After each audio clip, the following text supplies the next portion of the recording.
ดังไกลไปทั่วโลกต่างชาติชื่นชมโฆษณาผลิตภัณฑ์กำจัดปลวกของไทยพูดเป็นเสียงเดียวมันสุดยอดมาก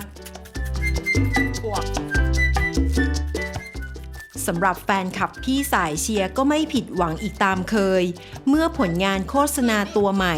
ได้ถูกเผยแพร่สู่โลกออนไลน์โดย Shell Drive ผลิตภัณฑ์กำจัดปลวกที่เล่นใหญ่ไฟกระพริบจนถูกแชร์เป็นไวรัลทั่วโลกอินเทอร์เน็ตทั้งไทยและต่างประเทศ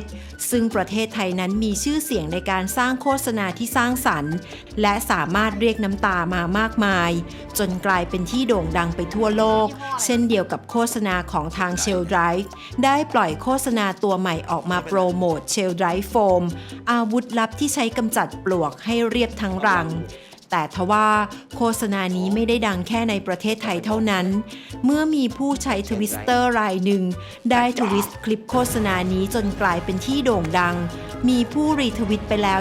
73,000 รีทวิตและชื่นชอบมากกว่า 107,000 คนเมื่อทวิสต์ถูกเผยแพร่ไปก็ได้มีชาวต่างชาติเข้ามาแสดงความคิดเห็นกันอย่างมากมาย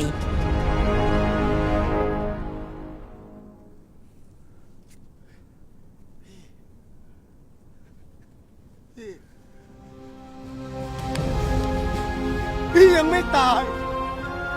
ใช่ มันทำอะไรพี่ไม่ได้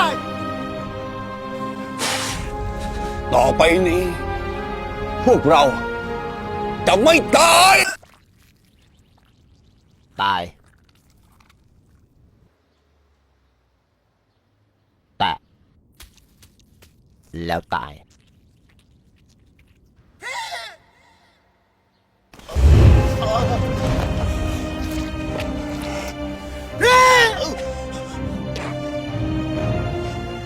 จงไม่บอกพวกทุกตัว พวกเราพร้อมทุกตัวแล้วพี่ บอกพวกมันว่า ว่าอะไรพี่ ว่าอย่ามาแตะตัวกู อ้าวเฮียเกี้ยง เช่นไดโฟมฆ่าปลวกตายตายเช่นไดโฟมฆ่าปลวกขอขอบคุณข้อมูลจากสยามนิว .com